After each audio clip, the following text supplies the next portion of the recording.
Students class 7th सी moral chapter number 7 सात ma'am ने। एक बार की बात है कि किसी गांव के किनारे एक छोटी सी झोपड़ी में नैनी नाम की बकरी रहती थी। झोपड़ी की दूसरी ओर घना जंगल था। उसके साथ मेमने थे जिनसे वह बहुत अधिक प्रेम करती थी। वह उसी प्रकार उनकी देखभाल करती थी। उसकी झोपड़ी एकांत में होने के कारण भेड़िए से बहती रहती थी। उसने कसम खाई थी वह सातों मेमनों को मारकर खा जाएगा। इस कारण वह बकरी अपने बच्चों की पूर्ण सुरक्षा करती तथा दरवाजे अच्छी तरह बंद करके रखती। वह भेड़िया धोखेबाज था।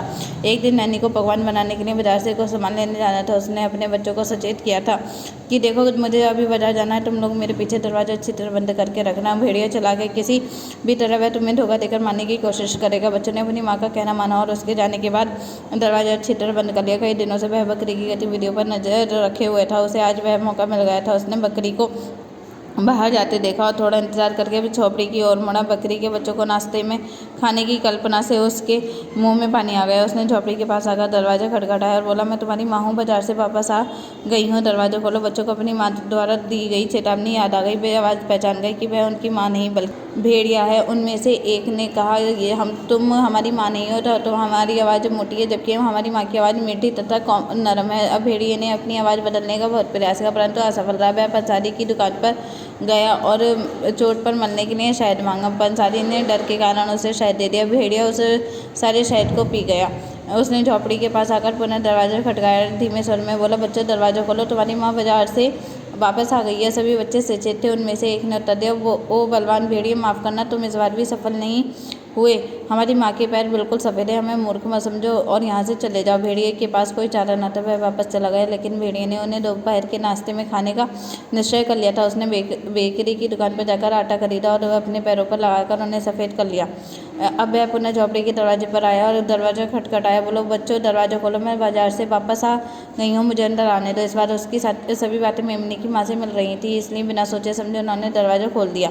भेड़िए को अंदर आता देख सातों मेमने डर गया और इधर उधर भागकर जहाँ जगह मिली वहाँ छिप गए। एक मेमना बड़ी घड़ी में जाकर छुप गया, परंतु दूसरे मेमने अपने को छुपा न पाई। ये उनका दुर्भाग्य था। भेड़िए ने उन्हें खोज लिया और खा गया, लेकिन खाते समय वह यह भूल गया। उसने 6 खाई या 7 और फिर नदी के किनारे सोने चला गया। उधर बाजार में नैनी बच्चों की तरफ से चिंतित थी। उसने जल्दी से सामान खरीदा और घर वापस आ गई। घर का सारा दृश्य दुखीपूर्ण था। ऐसी स्थिति को देख उसे रोना आ गया। उसने अपने बच्चों को इधर उधर खोजा, लेकिन कोई दिखाई नहीं दिया। तभी घड़ी के पीछे से छोटा मेमना बाहर निकल कर आया और अपनी माँ को सारी घटना बता दी।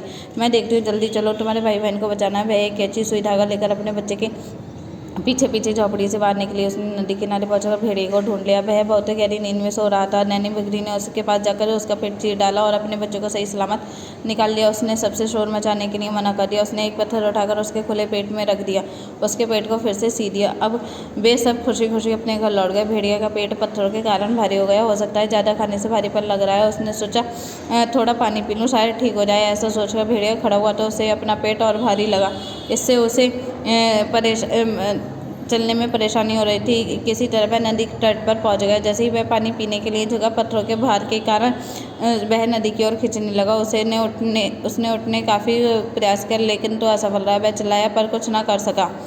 भेड़िया समझ गया कि उसके पेट में कुछ गड़बड़ है। उसने बकरी के बच्चों को खाने के लिए खुद को कोसा। वह बकरी के बच्चों को एक साथ खाने पर पछता रहा था, लेकिन अब पछताने से क्या लाभ। अंत में धीरे धीरे वह नदी में डूब गया। अब नैनी बकरी अपने बच्चों के साथ निर्भय तथा निश्चिंत होकर रहने लगी। शिक्षा, किसी अनजान व्यक्ति पर भरोसा नहीं करना चाहिए।